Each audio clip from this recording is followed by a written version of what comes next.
Hi Earth Angels! Kamusta? Welcome back to Pinay Angel Tarot. This is your full moon reading para sa kahit na anong zodiac sign. General love reading. Love message po ito guys. Tingnan natin anong update sa love life mo. Full moon po tayo ngayon. Kaya naman very exciting. Aalamin natin kung ano nga ba ang energies connected sa'yo ngayon. Okay, kamusta kayo guys? Comment present para alam ko nanonood kayo. Ready ko lang yung mga cards nyo. Let me know pag nag-resonate yung reading. At kung gusto nyo naman mag-book ng private reading, message lang kayo sa Facebook page ko, Pinay Angel Tarot, or sa Viber or sa WhatsApp para mas mabilis.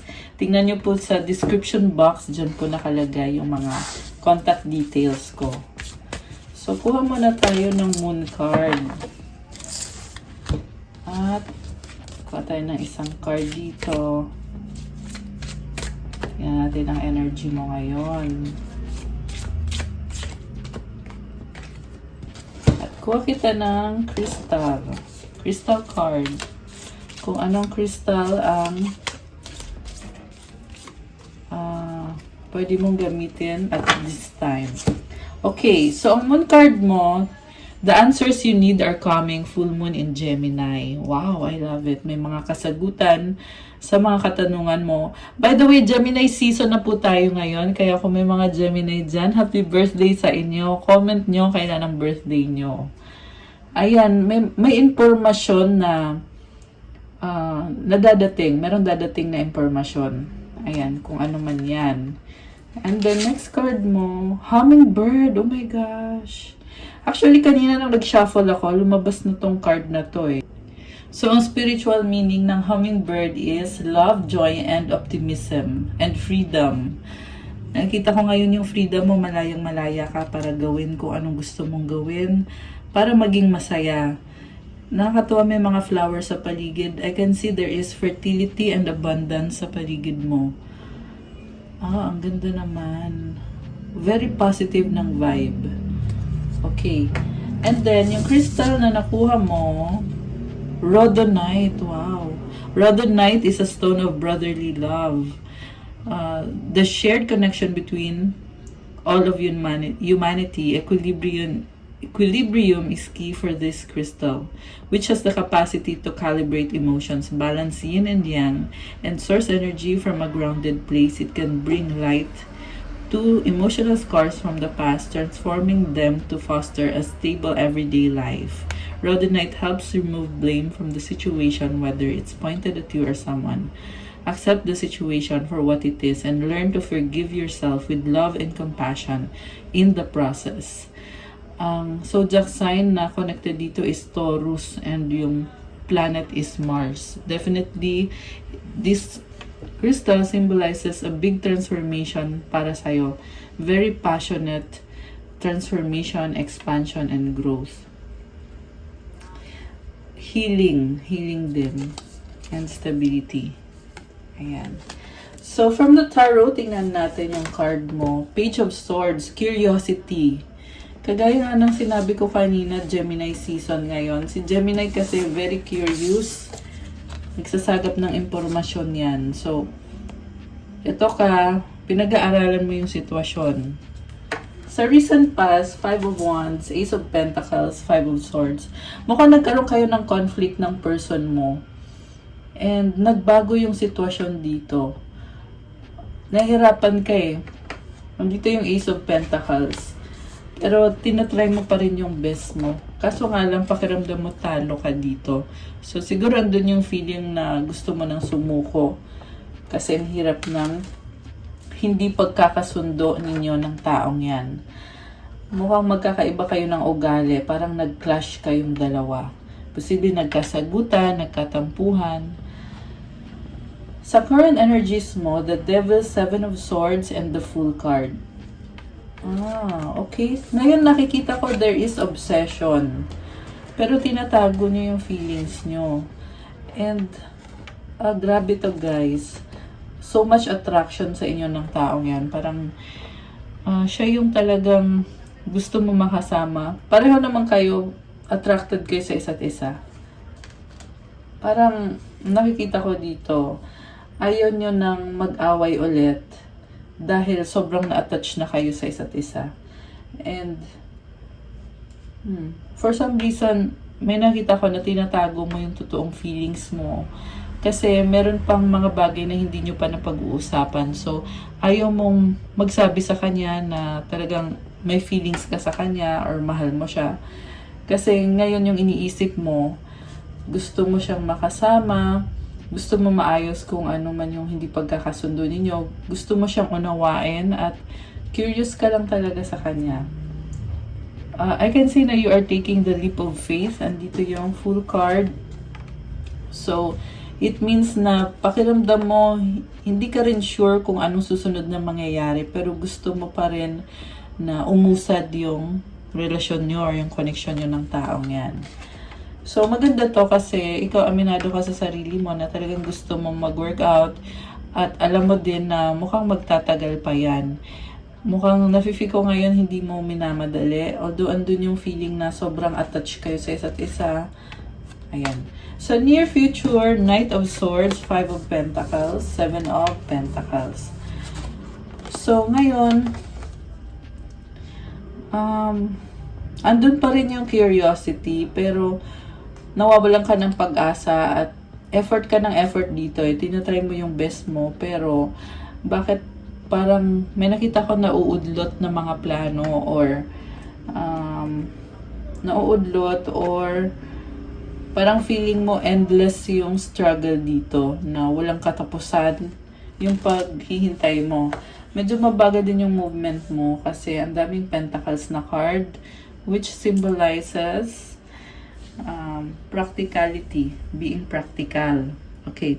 So, i-clarify natin guys. Tingnan natin bakit. Mamaya aalamin din natin kung ano feelings ng person mo. Okay. Ngayon, tingnan muna natin anong nangyayari. Bakit curious ka sa kanya? Okay, nag-flip tong the Fool and the Temperance card. So, again, you're taking the leap of faith. Oh, wow, ang nice. Gusto mo magkaayos kayo, talaga nag-a-adjust ka sa kanya. At the same time, parang dead ma mo siya. Kasi dito yung Four of Swords. Gusto mo mapag-isa. So, iniisip mo dito, hindi pa naman maayos yung relasyon nyo or yung connection nyo. Hayaan mo na lang. Hindi mo na ipipilit.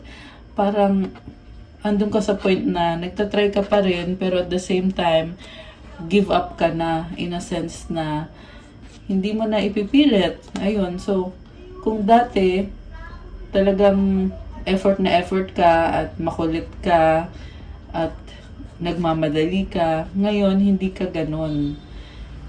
Natututo ka maghintay and I can see patience sa part mo.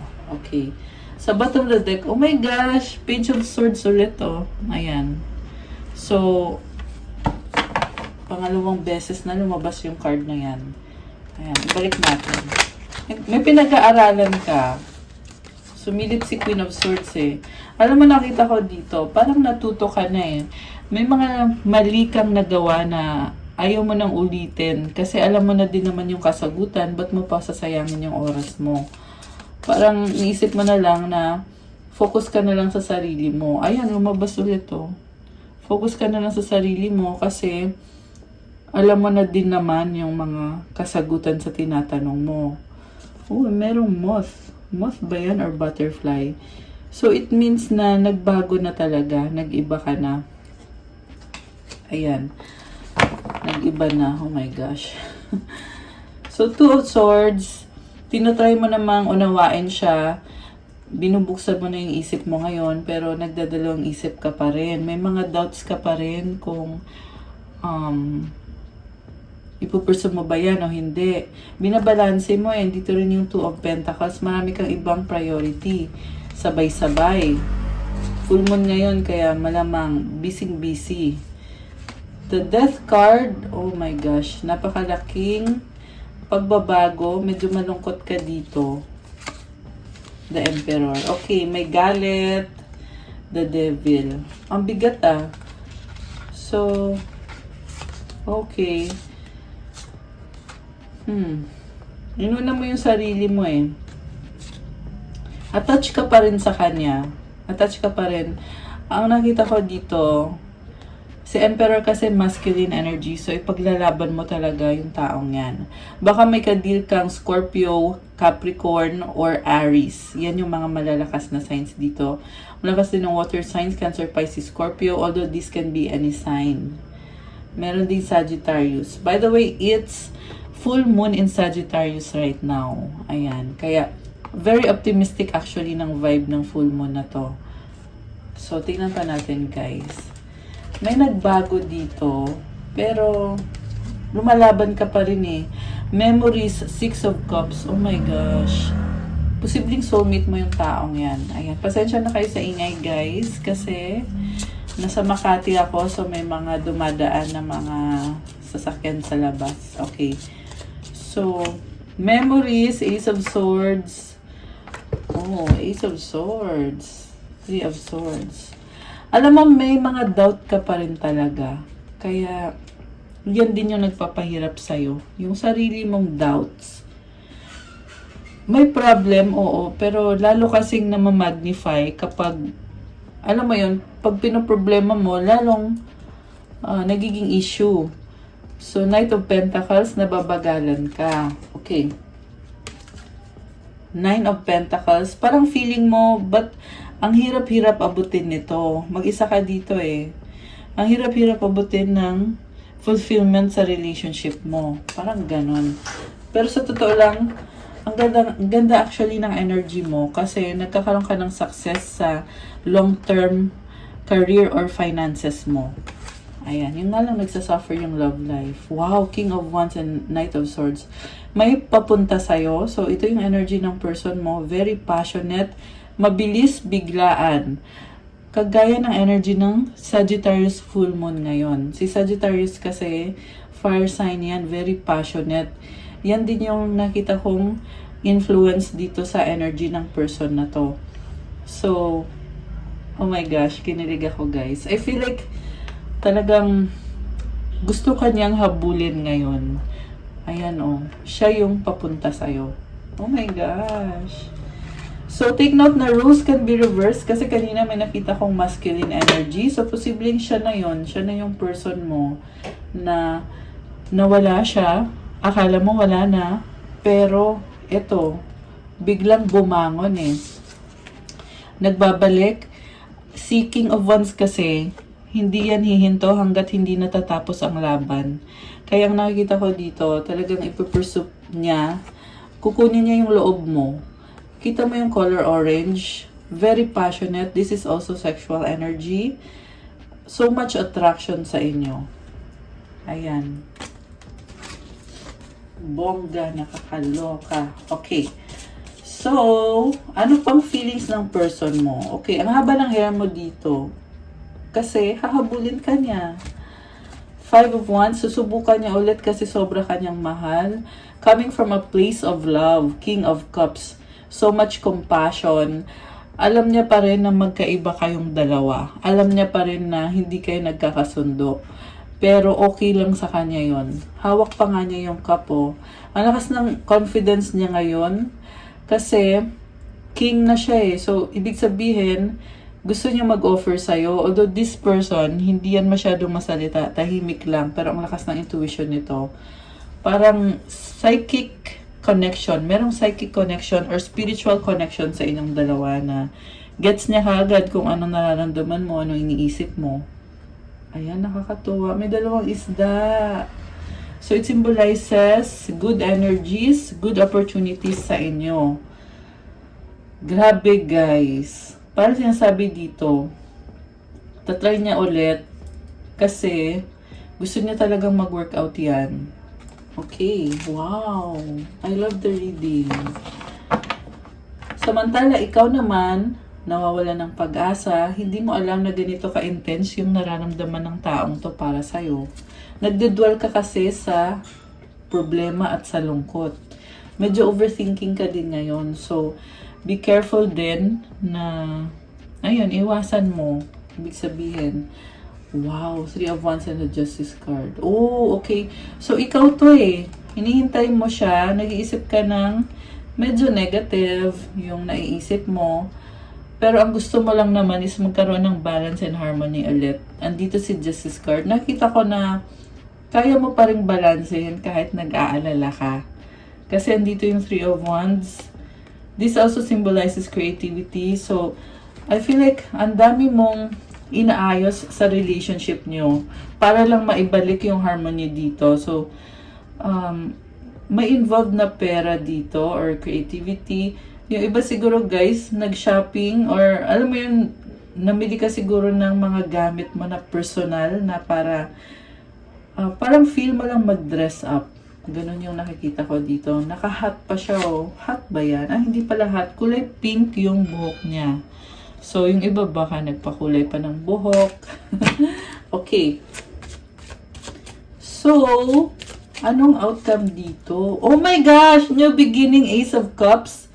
Peace, serenity, overflowing emotions, happiness, and fulfillment. Six of Swords, more optimistic na ngayon. Parang nagbago yung vibe mo ngayon. Kung dati, may mga disagreement at misunderstanding, ngayon wala na lahat yun. Wala na. Moving towards calmer waters ka na. Kita mo parang ang relax-relax ng itsura ni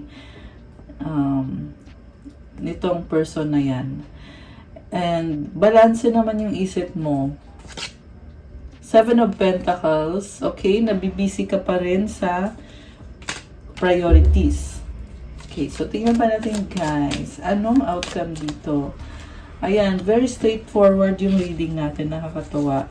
Oh my gosh, the Hanged Woman, the Moon, and the High Priestess. Tinitingnan mo sa ibang angulo yung sitwasyon. And ang lakas ng intuition mo dito. Mini-manifest mo pa rin to, pero bago yung approach mo this time. So, kung dati, medyo hindi maganda yung approach mo, this time, nakikita ko positive. At the same time, hindi mo maiwasan na mag-alala, kaya sobra ka ding nag-iingat, iniingatan mo yung puso mo. Kasi, kaya ka din tahimik eh. Pinag-aaralan mo, may hawak siyang libro. Sinisigurado mo din syempre na hindi ka lugi. So, si High Priestess, magaling yan mag-manifest. Basta be patient lang, kaya mo namang malampasan itong pagbabagong ito. Okay. So, tingnan pa natin. Wow, the Star. Page of Cups. There is excitement, happiness, wish fulfillment sa relationship nyo, at merong kilig moments. Seven of Swords, Two of Cups. Oh my gosh. Guys! Alam mo, reconciliation yung nakikita ko dito. Pero bakit nagtatago?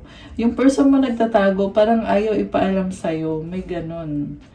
So, ayaw niya kasi mabukin yung kung gaano kalalim yung nararamdaman niya sa'yo. May nakita ko na pag-uusap na kilig moments, tapos parang nahihiya yung person mo. Mahiyain. Yan yung lumabas dito ngayon. Oh my gosh! So, ayan oh, merong naghahalikan. So, sobrang sweet naman ito. Grabe, definitely, this is a relationship. Ayan. Oh my gosh! Ang ganda ng reading. Oh my gosh. Judgment card, Five of Cups. Wow, overwhelming. Alam mo, maganda na sana eh. Oh, okay. Teka, kuha pa tayo ng card ha. Parang merong missed opportunity dito na pinag-aaralan mo. So, nakita ko naman, kaya pa yang ayusin. Parang nakita ko na pabago-bago eh. Pabago-bago yung energy mo. Kasi kanina okay na, masaya, diba? Tapos biglang inisip mo dito na, oh no, parang nagkaroon ng missed opportunity. Pero tingnan natin kung, oh my gosh, meron pa rin talaga. Five of Pentacles. So, ang daming five kung napapansin nyo. Five is a number of change kasi yan, guys. Kaya, palagi mo ina-adjust yung sarili mo. Siguro, calm down. Yan lang yung mga advice ko na bawat pagbabago, go with the flow. Kasi ang daming mga changes na nangyayari dito sa reading natin ngayon na mararanasan nyo yan, guys.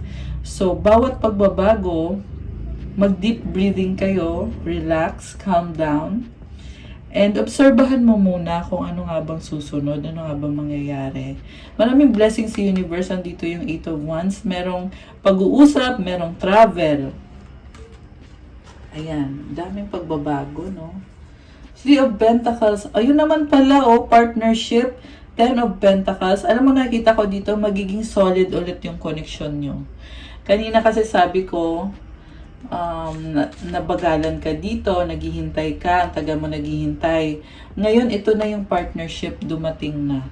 So, good news yan na buti nga tiningnan ko yung card kasi supposed to be i-end ko na yung reading pero lumabas dito guys na yung hinihintay mong partnership ninyong dalawa, yung sinusuportahan yung isa't isa, dadating yan, lumabas.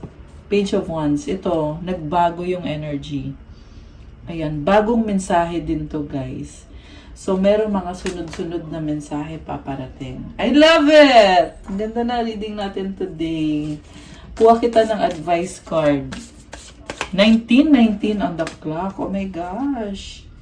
May angel numbers. Kuha din kita ng self-care card. So, remember na mag-like po sa video to show your support, and kung nag-resonate, comment nyo lang. At kung kailangan nyo naman ng gabay or ng more information, you can book a private reading with me. Tingnan nyo na lang sa description box. Andyan po yung contact details ko. Message kayo sa Viber or sa WhatsApp para mas mabilis. Okay, pwede rin sa Facebook. So, ang advice, calmness. Okay, the inner divine is the witness of all, remaining still and quiet even during intense turbulence. So take a deep breath and then say, quiet my mind, dear Lord, may your peaceful calm take over. Wow, I love this, guys. Alam mo kung kahit gaano daw ka-intense yung nangyayari sa paligid mo, kumalma ka, mag-deep breathing ka, at hilingin mo kay God na mag-take over yung presence niya sa buhay mo para gumanda yung energy mo.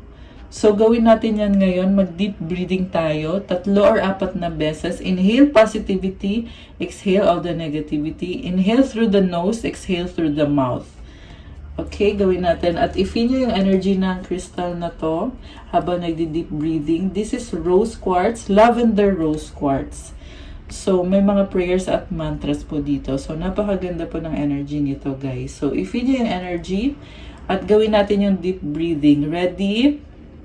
1, 2, 3. By the way, deep breath po dapat ha. So, kaya pag nag-inhale kayo, dapat malalim. Yung lalaki talaga yung chan mo, tsaka yung dibdib mo. So, 3 or 4 na beses. Okay, ready? 1, 2, 3, go.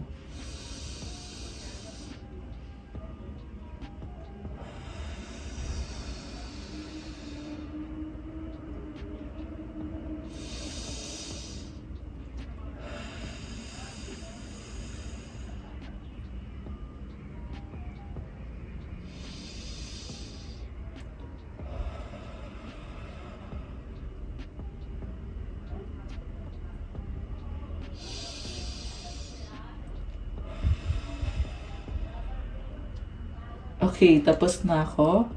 Na-feel nyo ba yung crystal? I-feel nyo din ngayon kung hindi nyo pa na-feel.